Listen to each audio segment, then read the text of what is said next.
ایک ایسا لفظ جو ہمیں بے چین کر دیتا ہے، ایک ایسی حقیقت جس کا کوئی بھی انکار نہیں کر سکتا اور عام طور پر کوئی بھی اس کا سامنا بھی نہیں کرنا چاہتا، ایک ایسا واقعہ جس کا مشاہدہ ہم زندگی میں ہزاروں مرتبہ کرتے ہیں مگر ہم سمجھتے ہیں کہ یہ واقعہ ہمیشہ دوسروں کے لیے ہے۔ جی ہاں، یہ موضوع شاید آپ سننا بھی نہ چاہیں مگر میں چاہوں گا کہ آپ ذرا ٹھہر کر میری باتیں غور سے سنیں، کیونکہ اگلے 10 منٹ میں زندگی کے بارے میں آپ کا پرسپیکٹیو بدل سکتا ہے۔ میں بات کر رہا ہوں موت کے بارے میں۔ کبھی سوچا ہے آپ نے کہ آخر کیوں ایک جیتا جاگتا انسان فنا کے پردوں میں چلا جاتا ہے؟ مرتے ہوئے لوگوں کو زندگی کے بارے میں کیا پچھتاوے ہوتے ہیں؟ کیا موت ہمارا اختتام ہے یا صرف ایک سناٹا، یا پھر یہ ایک آغاز ہے نئی زندگی کا؟ موت جس کے بارے میں ہم بات ہی نہیں کرنا چاہتے، اور چاہیں گے بھی کیوں؟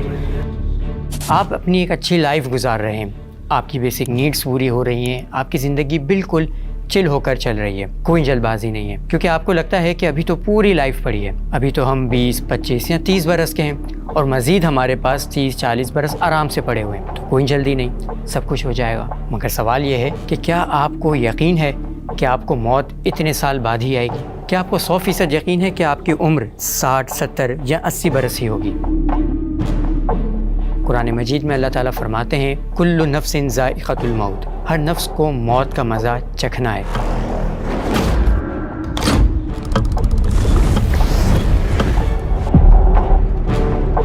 یہ ایک ایسی حقیقت ہے جس کا کوئی بھی انکار نہیں کر سکتا۔ آپ بھی جانتے ہیں کہ موت تو آئے گی، پھر کیوں ہم اپنے آپ کو دھوکہ دیتے ہیں؟ موت ہماری زندگی میں بار بار ہمیں دستک دیتی ہے مگر ہم پھر بھی نہیں سنتے۔ ذرا سوچیے، اس دنیا میں انسان کے آنے کا جو طریقہ ہے وہ ہمیں کیا بتاتا ہے؟ انسان کسی لیب یا کسی فیکٹری میں تیار نہیں کیے جاتے، بلکہ ایک انسان دوسرے انسان کو جنم دیتا ہے۔ ہم خوش ہوتے ہیں جب اس دنیا میں ہمارے گھر میں کوئی ننھا سا وجود آ جائے، ہم خوشیاں مناتے ہیں، مگر میں سوچتا ہوں کہ کہیں یہ زندگی کی آمد کسی کی موت کا پروانہ تو نہیں؟ کہیں یہ پیغام تو نہیں کہ اس دنیا میں آپ کی جگہ لینے کے لیے آپ کے اپنی ذات سے ایک اور وجود دنیا میں آ چکا ہے؟ یہ خوشی ہے یا خوشی کے لفافے میں موت کا المناک پیغام؟ زندگی کی یہ روشنی کہیں موت کا سایہ تو نہیں جو ہماری طرف آہستہ آہستہ بڑھ رہا ہے؟ جی ہاں، یہ زندگی کے دروازے پر موت کی دستک ہے۔ یہ دستک ہم اپنی زندگی میں بار بار لگاتار سنتے رہتے ہیں۔ جب ہمارے والدین یا کسی بزرگ کا انتقال ہو جائے تو ہم کیوں چونک نہیں جاتے کہ ہماری اولاد بھی ہماری جگہ لے رہی ہے اور ہمارا مقدر بھی یہی موت ہے۔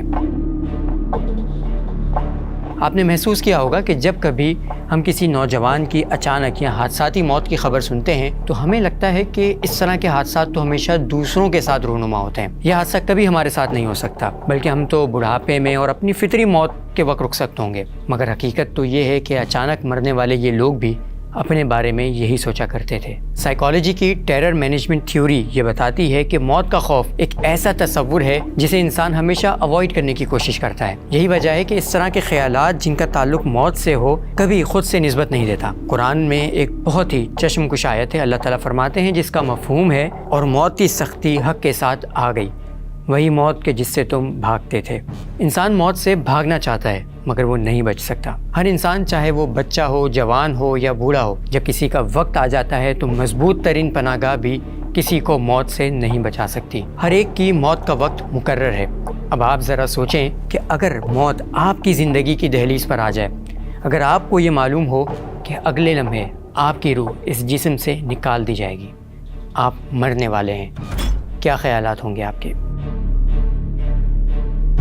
یہ وہ لمحہ ہوگا جب آپ کو احساس ہوگا کہ اب وقت ہاتھ سے نکل چکا ہے، زندگی ختم ہو چکی ہے، وہ سب کچھ جسے آپ اہمیت دے رہے تھے ان میں سے اکثر چیزیں شاید کسی کام کی نہیں ہیں۔ کبھی ملاقات کیجئے ایسے لوگوں سے جن کے دروازے پر موت کھڑی ہوئی ہے، وہ آپ کو بتائیں گے کہ زندگی میں کیا چیز اہم ہے اور کیا نہیں۔ ایک تحقیق ڈاکٹر بیٹی فیرل کی جانب سے کی گئی۔ ڈاکٹر فیرل پیلیٹیو کیئر کے شعبے سے وابستہ ہیں، یعنی ان کا کام ایسے لوگوں کی دیکھ بھال کرنا ہے اور انہیں موٹیویٹ کرنا ہے جنہیں کوئی بھی جان لیوا بیماری لاحق ہو۔ اپنی تحقیق میں انہوں نے ان مریضوں کا ڈیٹا لیا جو بالکل موت کے قریب تھے۔ اس تحقیق میں انہوں نے بتایا کہ جب لوگوں کو یہ پتہ چل جائے کہ موت ان کے قریب ہے تو وہ 2 چیزیں خاص طور پر یاد کرتے ہیں اور اس کی وجہ سے شدید ذہنی دباؤ کا سامنا کرتے ہیں۔ پہلی چیز یہ ہے کہ انہوں نے اپنے خاندان، اپنے بچوں، اپنے دوستوں کے ساتھ زیادہ بہتر وقت کیوں نہیں گزارا؟ یقیناً آپ نے اسٹیو جاب کا نام تو سنا ہی ہوگا، ایپل کا فاؤنڈر، دنیا کا امیر ترین انسان، ایک کامیاب بزنس مین۔ لیکن زندگی کے آخری لمحات میں وہ انسان کیا سوچ رہا تھا؟ اس کا کہنا تھا کہ میں چاہتا ہوں کہ میرے بچے، میری اولاد مجھے سمجھیں، میں ان کے ساتھ زیادہ وقت گزارنا چاہتا تھا اور میں انہیں بتانا چاہتا تھا کہ میں نے کب کیا اور کیوں کیا۔ دلچسپ بات یہ ہے کہ اس موضوع پر یعنی کہ ڈائنگ ریگریٹ کے اوپر جتنی بھی کتابیں لکھی گئی ہیں ان میں سے اکثر کتابوں میں مرتے ہوئے لوگوں کا یہ پچھتاوا لازمی طور پر بیان کیا گیا ہے کہ انہوں نے اپنے خاندان کے ساتھ وقت کیوں نہیں گزارا۔ وہ اپنے کاموں میں اس قدر مصروف رہے کہ جب زندگی ان کے ہاتھوں سے سرکنے لگی تو انہیں اس بات کا احساس ہوا، مگر بہت دیر ہو چکی تھی۔ دوسرا اور اہم ترین ریگریٹ ہوتا ہے گناہوں کا۔ انسان اس وقت معافی مانگنا چاہتا ہے، اس کے ذہن میں وہ تمام مناظر چل رہے ہوتے ہیں جس میں اس نے کسی کے ساتھ برا کیا ہو، کسی کو تکلیف دی ہو، کسی کا دل دکھایا ہو، وہ معافی مانگنا چاہتا ہے، وہ بہت تکلیف میں ہوتا ہے۔ ریسرچ میں یہ بتایا گیا کہ عین زندگی کے آخری لمحے میں بہت سے مریض اپنے گناہوں اور پچھتاووں کی وجہ سے بہت زیادہ پریشان ہوتے ہیں۔ وہ اپنے ماضی کو سوچتے ہیں، ان کی خواہش ہوتی ہے کہ کاش کہ وقت پیچھے کی جانب چلا جائے، انہیں کچھ مہلت مل جائے تو وہ لوگوں سے معافی مانگ سکیں، مگر اب وقت نہیں ہوتا۔ انسان سوچتا ہے کہ وہ گناہوں سے توبہ کر لے گا، کسی کی حق تلفی کر کے معافی مانگ لے گا۔ اسی خیال میں وہ بچپن سے جوانی، جوانی سے بڑھاپے کی دہلیز تک پہنچ جاتا ہے اور پھر ایک روز موت اس کے دروازے پر دستک دے کر اس کی ساری مہلت کا خاتمہ کر دیتی ہے اور انسان سوچتا ہی رہ جاتا ہے۔ اس بات کی تصدیق ایک اور حادثاتی تجربے میں بھی ہوئی ہے۔ کینیڈا میں ایک شخص جو کہ مرگی یعنی کہ ایپیلیپسی کا مریض تھا، اس کے دماغ کی اسکیننگ کی جا رہی تھی کہ اچانک اس شخص کو ہارٹ اٹیک ہو گیا اور وہ مر گیا، مگر مشین نے ان آخری لمحات کے دوران دماغ کی ایکٹیویٹیز کو ریکارڈ کر لیا، جس سے معلوم ہوا کہ مرتے ہوئے انسان کا دماغ اسی اسٹیٹ میں چلا جاتا ہے جب انسان اپنے ماضی کو یاد کر رہا ہو۔ یہ لگ بھگ وہی بات ہے جسے قرآن نے بھی واضح طور پر بیان کیا ہے۔ اللہ تعالیٰ قرآن مجید میں فرماتے ہیں، جس کا مفہوم ہے کہ یہاں تک کہ جب ان میں سے کسی کو موت آتی ہے تو وہ کہتا ہے کہ اے میرے رب مجھے واپس لوٹا دے۔ قرآن مجید کے مطابق اگر مرنے والا شخص ایسا ہو جس نے اللہ کے حکم کے مطابق زندگی گزاری ہو، جسے ساری عمر یہ فکر لاحق رہے کہ اس کی ذات سے کسی کو تکلیف نہ پہنچے، وہ اللہ اور اس کی مخلوق کے تمام حقوق ادا کرے، تو اللہ کے فرشتے اس اللہ کی طرف سے سلامتی کا پیغام سناتے ہیں، اسے خوشخبری دی جاتی ہے کہ وہ جنت کا حقدار قرار پایا۔ لیکن اگر مرنے والا خدا یا اس کی مخلوق کا مجرم ہو تو یہ موت ہی اس کی سزا کا نقطۂ آغاز بن جاتی ہے۔ قبر، میدان حشر اور پھر جہنم کا عذاب اس کا مقدر بن جاتی ہے۔ اسی لیے کہتے ہیں کہ زندگی کو غنیمت جانے۔ اللہ کے رسول صلی اللہ علیہ وسلم سے ایک حدیث منسوب ہے جس کا مفہوم ہے کہ 5 چیزوں کو 5 چیزوں سے پہلے غنیمت سمجھو: زندگی کو موت سے پہلے، فرصت کو مشغولیت سے پہلے، مالداری کو محتاجی سے پہلے، جوانی کو بڑھاپے سے پہلے اور تندرستی کو بیماری سے پہلے۔ اب آخری سوال یہ رہ جاتا ہے کہ کیا موت ہمارا اختتام ہے یا ہمارا وجود اس جسم کے فنا ہونے کے بعد بھی باقی رہے گا؟ یہ یاد رہے کہ قرآن مجید میں بھی ہر روح کے لیے موت نہیں بلکہ ہر نفس کے لیے موت کا ذکر ہے، یعنی روح کو موت واقع نہیں ہوتی بلکہ نفس یعنی انسان کی شخصیت کو موت واقع ہوتی ہے اور روح ہمیشہ زندہ رہتی ہے۔ یہاں میں آپ کو ایک دلچسپ سائنسی تھیوری بتانا چاہوں گا۔